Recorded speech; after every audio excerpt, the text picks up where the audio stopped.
안녕하세요. 예전에는 점을 봤을 때 항상 결혼 운이 좋지 않다는 얘기를 듣곤 했거든요. 결혼하면 고생만 한다는 이야기였죠. 그런데 그 당시에는 20대 초반이었고 결혼 운이 좋지 않아서 그런 것인지 아니면 개념 없는 사람들을 만나서 그런 경험을 한 것인지 궁금하기도 했어요. 그래서 얼마나 많은 개념 없는 사람들과 함께 지내는지 생각해 보려 합니다. 또한 한 사람이 어떻게 집안을 관리하는지에 대해서도 언급하고 싶네요. 이렇게 이야기를 풀어서 전달해야 할지 긴장되지만 차분하게 이야기해 보려 합니다. 어릴 적부터 돈에 대한 감각이 예민했고 돈을 관리하는 일을 좋아했습니다.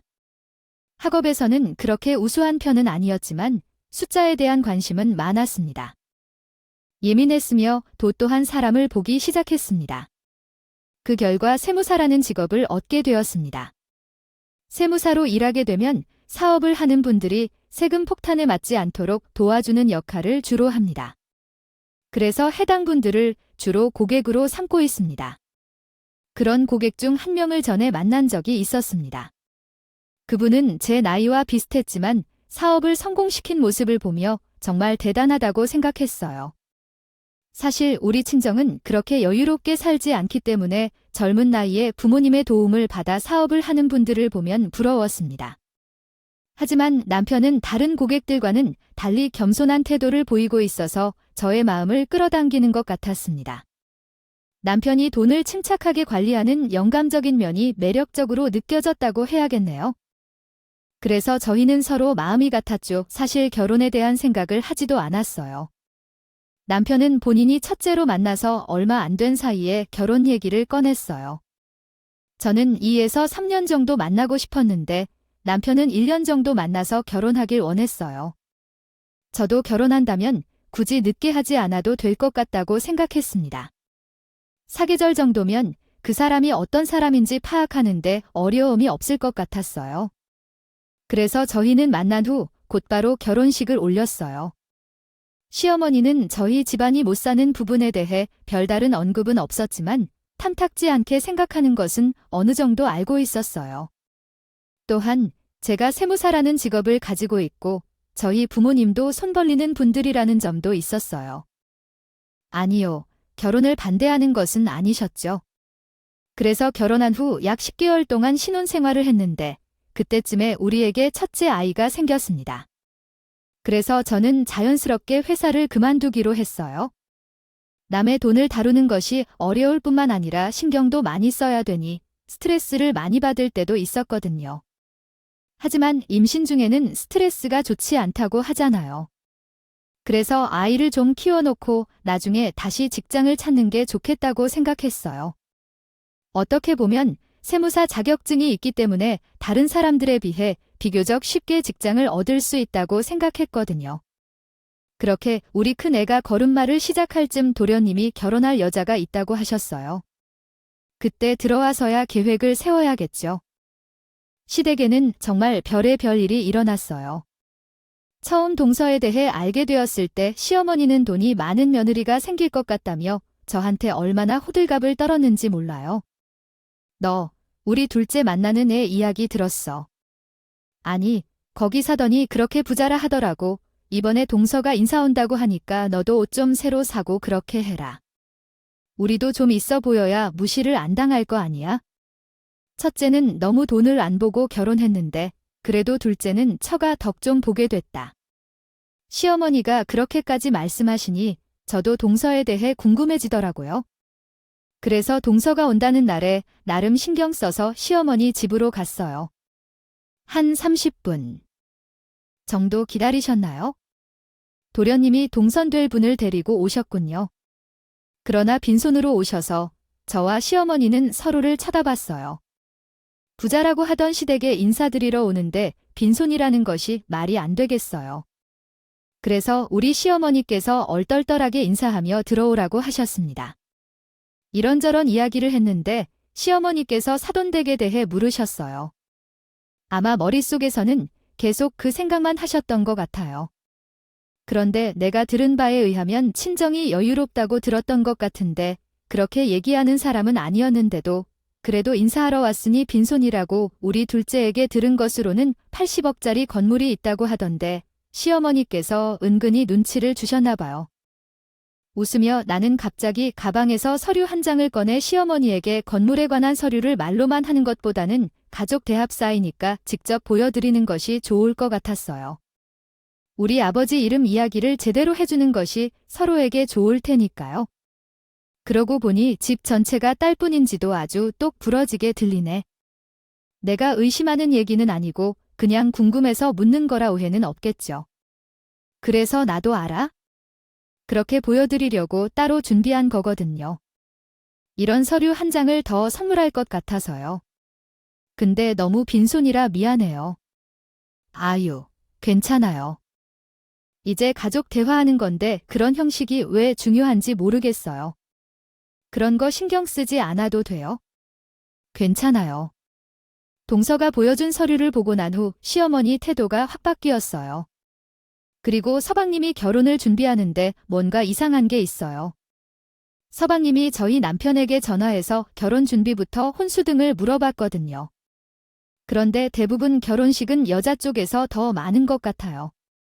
저희가 결혼할 때도 대부분 저가 주도적으로 처리했던 일들이라 남편은 잘 몰라서 제가 다 알려드렸어요. 홀을 예약할 때는 알려주겠지만 보증금을 내고 계약을 먼저 하세요. 그리고 결혼식이 끝나고 보증금보다 더 많은 인원이 왔을 경우에는 추가 비용을 내야 해요. 근데 서방님이 이런 것들도 다 해야 한다고 하더라고요. 이런 걸 주로 여자들이 많이 처리하는 것 같아요. 그래요. 혼수 준비가 끝났나 봐요. 전에 혼수 물어봤던 것 같은데, 혼수는 이미 다 예약해놔서 더 이상 할 일이 없어요. 형수님이 덕분에 저렴한 식장도 찾을 수 있어서 다행이에요. 예산을 좀 아낄 수 있을 거예요. 아니, 동선의 친정에서는 뭐 안 해주신대요? 다 서방님 돈으로 하는 거예요? 요즘에는 반반도 많이 한다고 하지만 우리는 그때 반반으로 결제했거든요. 일단 서방님 돈으로 결제하고 나중에 받는 거예요. 결혼식 비용은 상당히 많이 들지만 서방님이 다 내는 것처럼 보이더라고요. 그래서 궁금해서 물어봤습니다. 근데 서방님이 얘기하기 곤란해 하더라고요. 무언가 이상하다고 생각해서 제가 시어머니께 이런 사실을 전해드릴까요? 저번에 말씀드렸죠? 어머니, 이번에 서방님이 결혼할 때 들어가는 비용은 서방님이 다 부담하시는 것 같은데 좀 이상하지 않아요? 그렇게 부잔데 친정에서 딸이 결혼하는 것에 돈 한 푼도 쓰지 않는다는 건 이해가 안 되죠. 한번 잘 알아보세요. 제 느낌으로는 동서가 좀 이상한 것 같아요. 조심하시는 게 좋을 것 같아요. 내가 무당도 아니고 사람의 얼굴을 보면 이상한 건지 아닌지 알 수 있어요. 게다가 너는 저번에 서류도 봤는데 아직도 의심하고 계신다니요. 뭔가 이상해 보이는 게 뭔지요? 그 작은 세무사에서 직원으로 근무하셨으니까 부자들이 어떻게 돈을 쓰는지 몰라서 그런 것일까요? 원래 돈이 많으면 많을수록 허비하는 곳에 돈을 안 쓴다고 해요. 하더라는 말을 제외하고 문장을 다음과 같이 재구성할 수 있습니다. 내가 부자 모습을 했지만 실제론 하나도 모르는 척하지 말아야 해. 작은 아이에게 이상한 얘기하지 말고 너는 집안일에만 집중해야 해. 시어머니가 무시하고 제 말을 듣지도 않았어. 하지만 나도 충분히 알고 말해야 할 것을 시어머니한테 말할 수 없었어.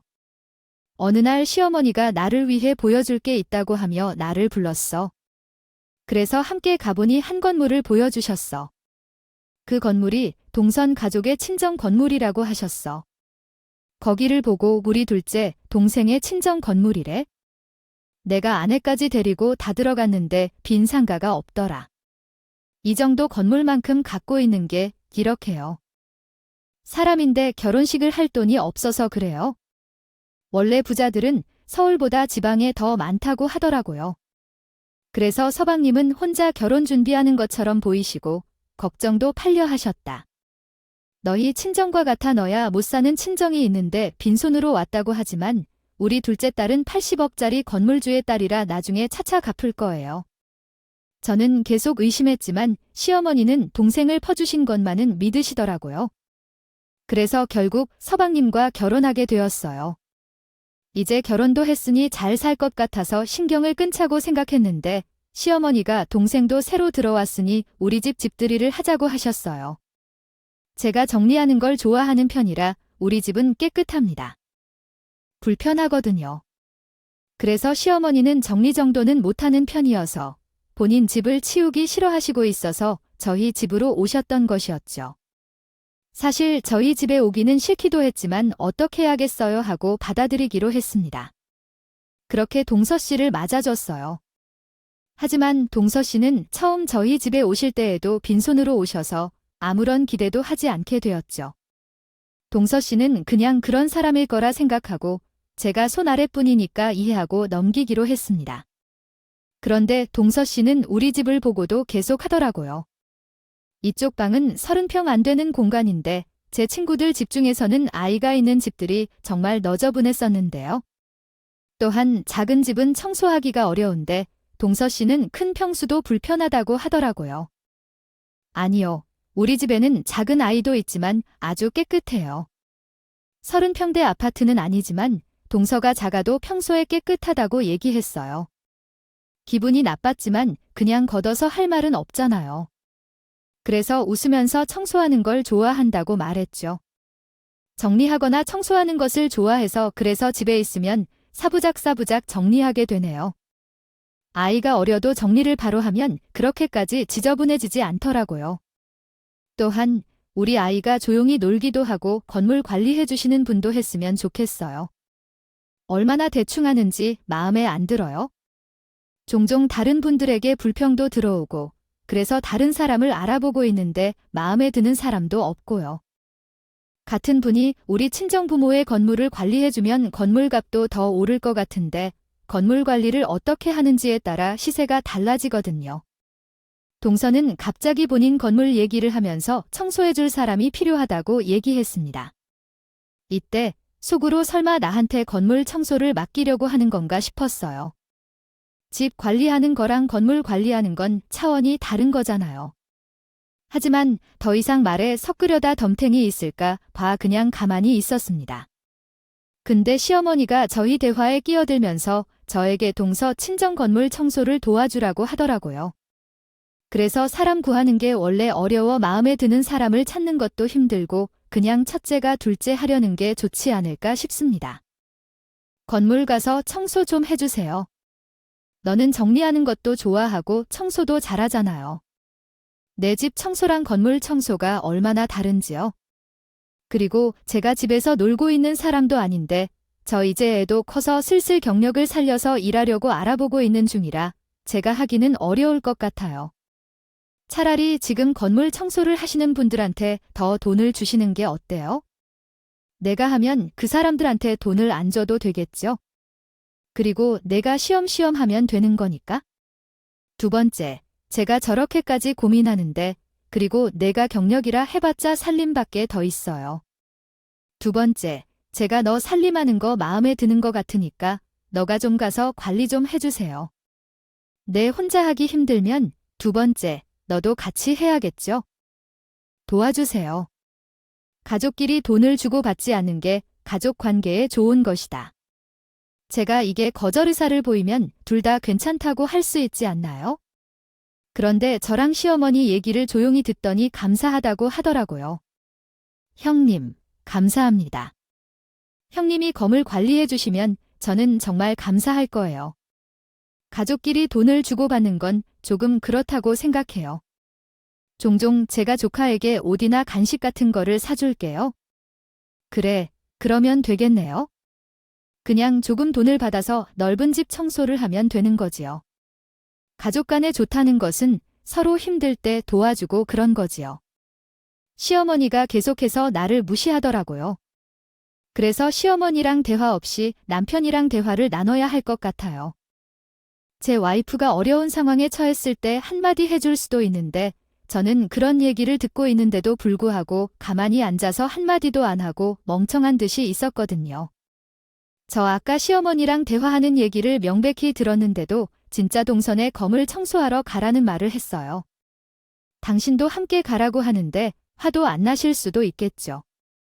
또한 제소 시인이 정말 도움이 필요해서 우리한테 이야기한 걸 수도 있잖아요. 그게 얼마나 어려운 일인지 매일매일 도와주는 것도 아니고 2에서 3일에 한 번씩 가서 도와주면 되는 거지. 이렇게 달궈야 할 일이 아닌데 동생네 집인데 그런 일을 시키지 말아야겠어요. 나는 다시 세무서 쪽에서 직장을 알아봐서 들어가려고 해. 난 동선의 건물을 관리하라고 말하기만 해봐. 남편은 별일 없다며 얘기했지? 남편의 태평한 모습을 보니 내 불안이 더해졌어. 이제 조금씩 일자리를 찾아봐야겠다는 생각이 들었어. 예전에 함께 일한 세무서 쪽 지인들을 만나서 직장 이야기를 나누다가 그들의 고객들에 대한 이야기로 이어졌어. 그 가운데 굉장히 흥미로운 소식을 들었어. 요즘에는 비싼 검을 가지고 있으면서 사람들을 속이는 경우가 많은 것 같아. 이번에 그 소식을 들었어. 무슨 지방에 있는 곳인지는 몰라. 80억 원짜리 건물 주인이 사기를 친다는 이야기가 있었다. 심지어 젊은 사람들 중에 우리 회사 고객 2명이 피해를 입었다고 해. 하지만 내가 확인해보니 그럴 만한 것 같아. 네, 맞아. 우리 고객 중 1명이 최근에 난리를 치고 있어. 그 버스 터미널 앞에 있는 80억 원짜리 건물이라는데. 아, 너희들은 2명이나 있구나. 조심해야 할 것 같아. 사람들은 비싼 건물을 가지고 있는 사람이라고 하면 쉽게 믿고 돈을 빌려주는 것 같더라. 그리고 원래 지방에는 현금 부자들이 많이 있잖아. 그래서 현금으로 빌려주니 증거가 있어? 더 받기 어려울 것 같아. 지인들의 이야기를 듣는데 우리 동선의 건물 같다는 느낌을 받았어. 지방에는 80억 원짜리 건물이 많지 않았는데 서울은 땅값도 비싸니까. 건물이 비싸다 보니 몇십억 원에 팔리는 건물들이 많지만 지방은 다르죠. 그래서 다들 누가 돈을 빌려주어도 건물이 팔리면 돈을 받을 수 있을 것이라는 생각을 하고 투자를 하는 것 같았어요. 그런데 지인들에게는 우리 동선의 건물을 갖다고 말하지는 못했습니다. 섣불리 이야기하는 것은 조심스러웠어요. 정말로 동선의 건물은 아닐 수도 있으니 저 혼자 여러 정보를 알아보았죠. 또한 건물의 등기부 등본도 확인해 보았는데 예상보다 많은 근저당이 잡혀 있었어요. 이런 경우에는 경매로 넘어가더라도 우선적으로 은행의 빚을 갚는 게 중요하기 때문에 돈을 받을 가능성이 낮아집니다. 그래서 어떻게 이 문제를 대처해야 할지 고민 중이에요. 이 얘기를 시어머니에게 어떻게 전달해야 할지도 망설이고 있습니다. 왔다가 갑자기 돈이 얼마나 있냐고 물어보더니 너도 돈이 어느 정도 있니? 적금 같은 건 있는데 돈 좀 내줘봐. 갑자기 전화해서 돈을 빌려달라니 무슨 일이에요? 얼마나 필요한데? 둘째가 돈이 필요해서 조금 보내주려고 해. 요즘 경기가 안 좋은지 세입자들이 계속해서 떠나고 있는데 그래서 둘째가 돈이 급해하네. 나는 벌써 2억 정도를 빌려주었는데 너희도 모아둔 돈이 있으면 빌려줘. 이럴 때는 첫째가 도와주어야 나중에 체면도 살고. 있는 돈은 다 보내주려고 하는데 동서한테 빌려주려고 해. 동서한테 빌리기 전에 조심해야 할 것 같은데 이번에 세무소에서 함께 일하던 사람들을 만나 얘기를 듣는데 80억 원짜리 건물이 있다고 하더라고요. 하면서 사기치고 다니는 사람이 있다고 하더라도 들어보니 저희 동생과 같아서요. 그리고 그걸 제가 확인해 봤는데 근저당이 많이 잡혀 있어서 건물이 팔려도 돈을 못 받아요. 그러니까 돈이 필요하시면 동생에게 달라고 하세요. 사실 이렇게까지 말씀드리면 시어머니도 동생에게 연락해서 돈을 받을 거라고 생각했거든요. 아무래도 제가 세무사로 오래 일해왔기도 해서 돈 관련해서는 저를 믿어주실 줄 알았거든요. 근데 시어머니가 이른바 속이 뻥 뚫린 듯 저한테 화를 내셨습니다. 이따금부터 그러더니 너, 둘째 내가 잘 사는 게 배 아파서 그러는 거야? 내가 뭘 아나? 나도 다 확인해봤어. 그러니까 자말 말고 돈이나 못하게 가족이 힘들면 도와줄 줄 알아야지. 어디서 동생이 나한테 사기꾼 같다는 소리를 해서 의심스러운 부분이 있기 때문입니다. 그리고 적은 돈도 아니에요. 어머님은 2억이나 보태주셨다면서요. 제가 계속 동서가 좀 의심스럽다는 말을 시어머니는 듣지 않으셨죠. 오히려 저한테 어떻게 둘째를 사기꾼으로냐고 뭐라고 하셨습니다. 제 말을 못 겠다는데 어쩌겠어요. 근데 어차피 제 돈도 아니고 시어머니의 결정이니 더 이상 말하지 않았어요. 그런데 문제는 남편이었고 연락해도 돈을 빌려주지 말라고 얘기하려고 했는데 남편은 벌써 빌려준 상황이었습니다. 시어머니가 아까 전화와서 있는 돈 있으면 도와주라고 하더라고. 근데 내가 알아보니까 동선에 친정에서도 잘 살지 않는 것 같고 80억 원짜리 건물을 사서 돌아다니는 것 같더라고요. 그러니까 당신도 어머니께 전화가 왔을 때는 안 받아야 한다고 말씀드리고 우리 돈은 어디 있는지 아니요. 아까 제가 엄마한테 전화가 왔어요. 제 동생이 긴급하게 돈이 필요한 것 같아서 도와달라고 했거든요. 저는 벌써 돈을 보내줬어요. 나는 계속해서 돈을 빌려주지도 않고 돈을 보내주고 동생이 조심하라고 했는데 시어머니가 남편한테 연락을 했나 봐요. 근데 남편은 저한테 전혀 얘기 없이 자기가 갖고 있는 돈을 빌려주었습니다. 사실 몇백만 원이라도 남편의 개인 돈이 아니라 우리 가족의 돈인데 당연히 저희와 상의 없이 돈을 보내주어야 하는 거죠. 근데 남편은 저와 상의도 없이 자기 마음대로 갖고 있는 돈을 보냈기 때문이에요. 우리는 차가 없어서 이번에 적금으로 모은 돈으로 차를 사려고 했거든요.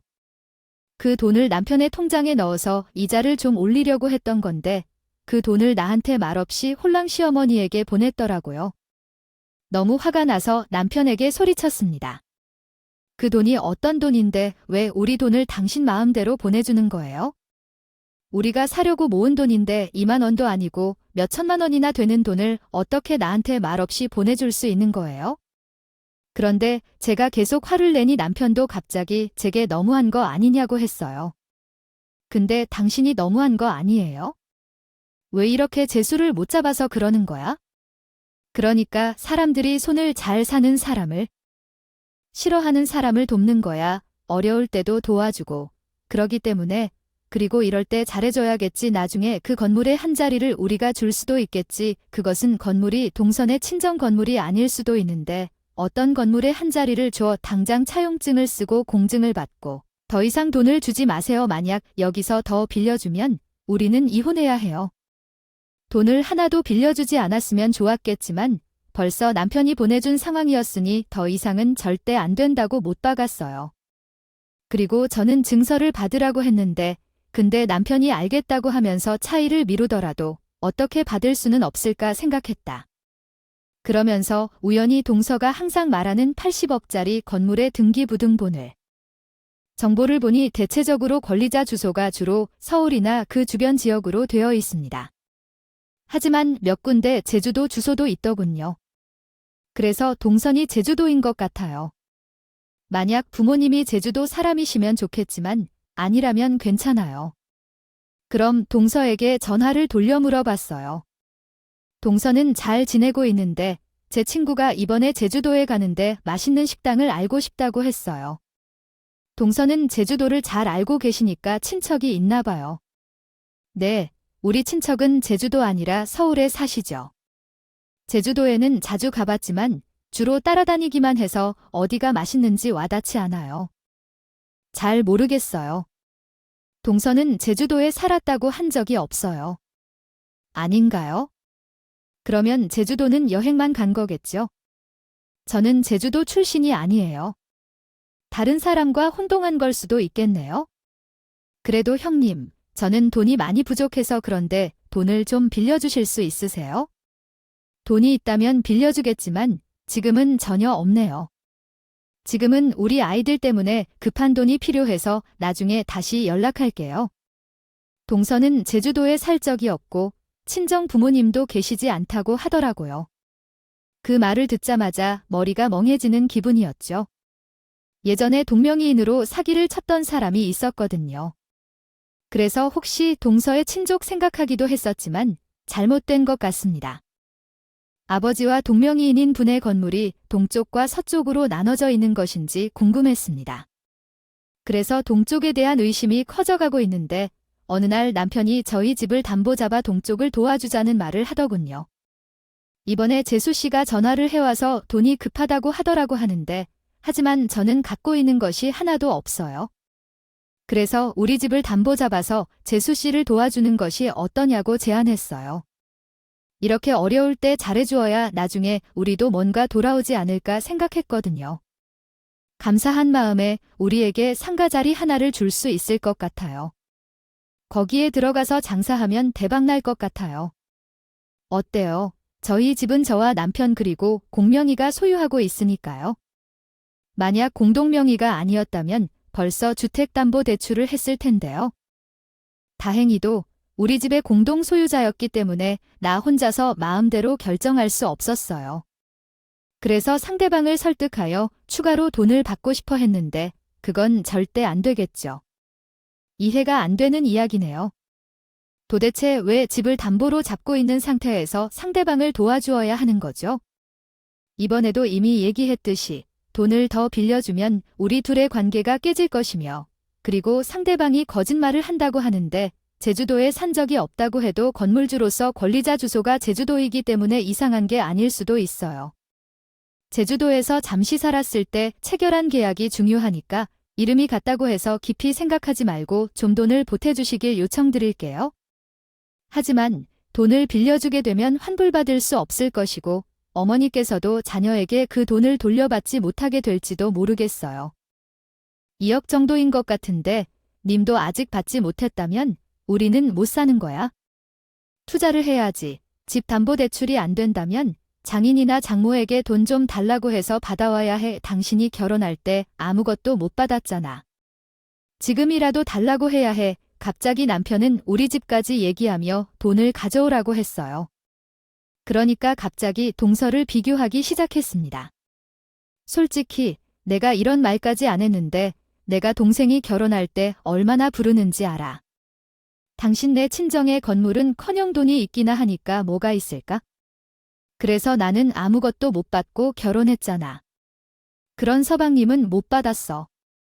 서방님은 심지어 동선에 돈 많이 갖고 있었는데도 불구하고 서방님 돈으로 다 해냈잖아.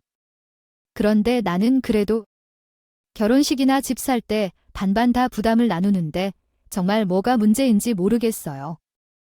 이번에 재수 씨한테 돈을 못 받아서 나중에 건물 한 자리를 받아야 할 것 같아요. 집 담보대출 동의를 하더라도 돈을 얻어 오던지 해야겠죠.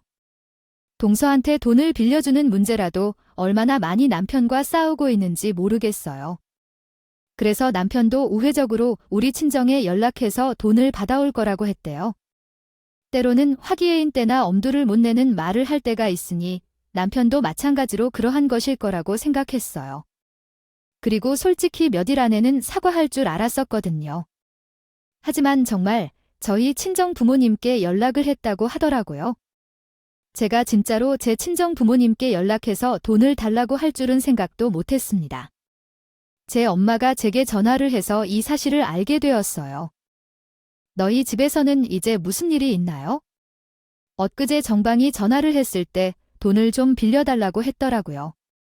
그래서 왜 그러는 거냐고 물어보니 그냥 돈이 좀 급해서라고 했어요. 내가 돈을 확인하고 연락해 줄 테니까 무슨 일이 있는 건지 알려줄래요?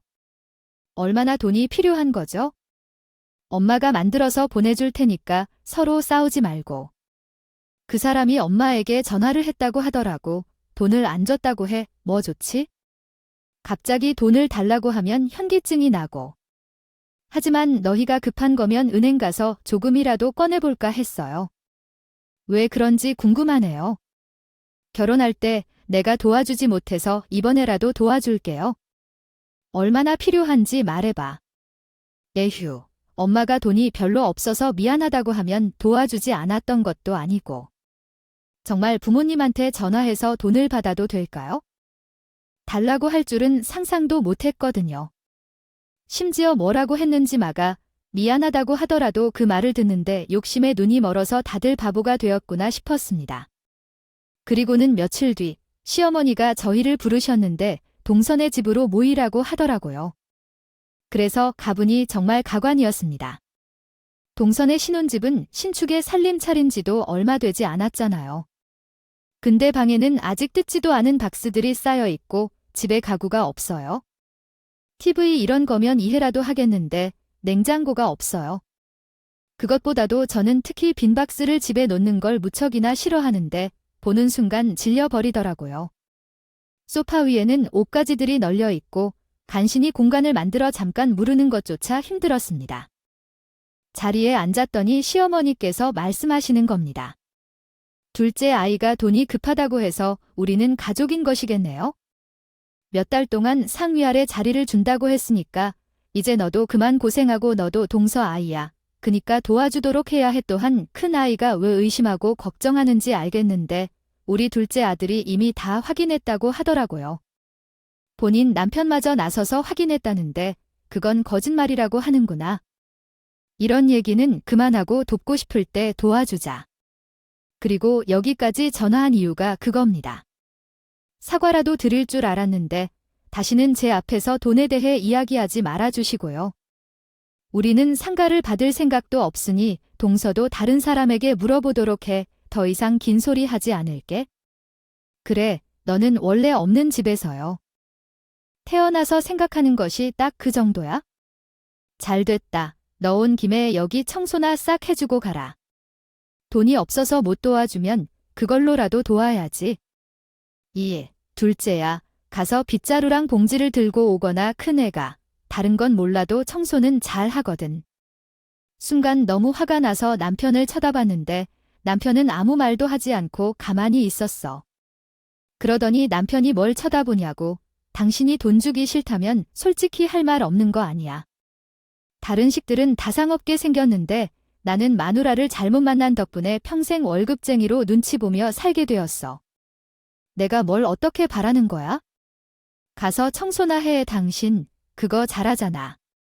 그리고 동서와 눈이 마주쳤는데 저를 보면서 웃고 있는 거야? 동서가 진짜 건물주 딸이든 아니든 이제는 그게 중요한 거야. 아니라서 즉시 자리에서 일어나 남편에게 말했어요. 알겠어요. 당신이 동정과 도움을 주고 싶다면 자유롭게 하세요. 저는 집 절반을 당신에게 주겠어요. 그 말에 남편의 표정이 밝아졌을 때 나는 이어서 말했습니다. 내일 함께 가서 이혼 서류를 작성하고 재산을 반씩 나누어 주면 될 것 같아요. 내일 바로 정리하자. 그러자 남편은 이혼에 대한 이야기를 다시 꺼낼까 봐 노여워서 화를 냈고 옆에 있던 시어머니가 정리할 것을 말하자 곧장 집을 나가 버렸어요.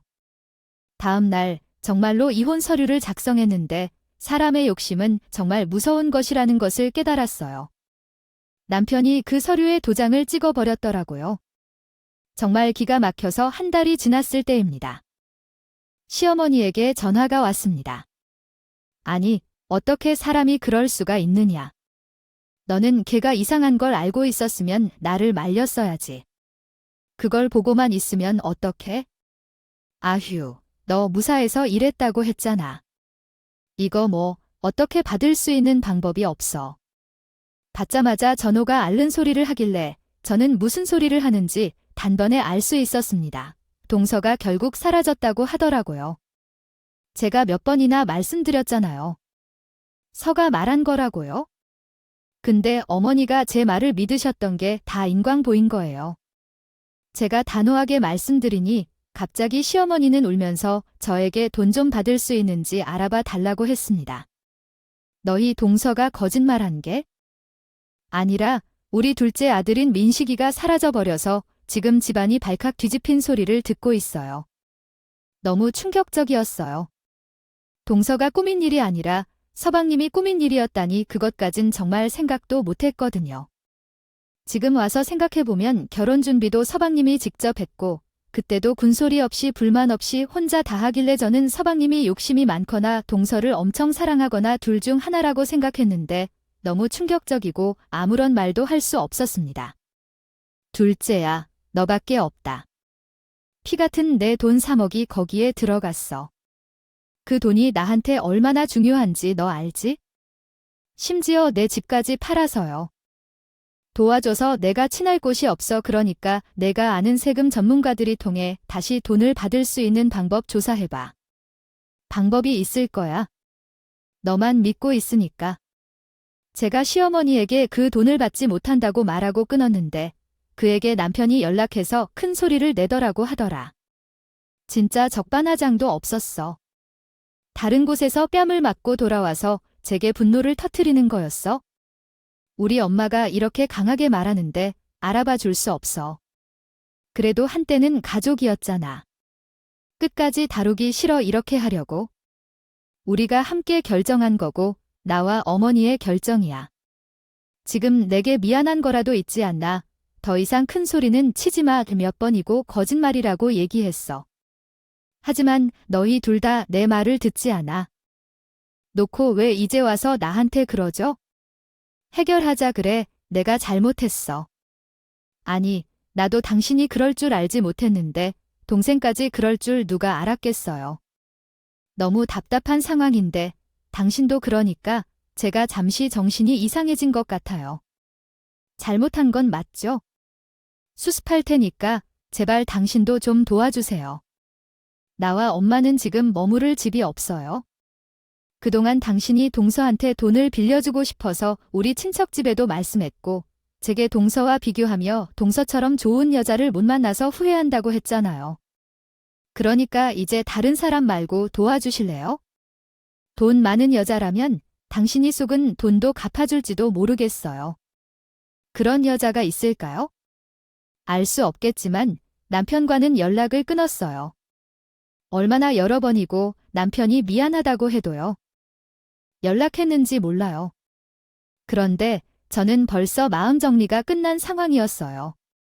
동서랑 서방님은 주변 지인들에게 돈을 빌려다가 해외로 나간 것 같았네요. 사람 하나 때문에 집 한 채가 풍비박산 나는 모습을 보니 허탈한 마음도 있었지만 참 한심해 보였습니다. 그리고 거기에 제 말을 듣지 않아 상황이 더 안 좋아진 것이었죠. 그러니 누구를 탓하겠어요? 정말 인과응보적이죠. 저는 그곳을 벗어나서 망정이지. 만약 아직도 거기에 살고 있으면 생각도 하기 싫을래요. 저는 아들이랑 작은 전셋집 하나를 얻어서 살고 있어요. 어렵지 않게 집 근처 직장도 찾았어요. 요즘 아이랑 둘이서 행복한 시간을 보내고 있습니다. 아빠 없이 아이를 키우다 보니 문득 아이에게 미안한 마음이 들기도 해요. 들기 하지만 그래도 후회는 없어요. 제 이야기는 여기서 마무리하도록 하겠습니다. 들어주신 분들 모두 감사드립니다. 오늘도 저희 채널에 와주셔서 감사드립니다. 더 좋은 이야기로 찾아뵙겠습니다.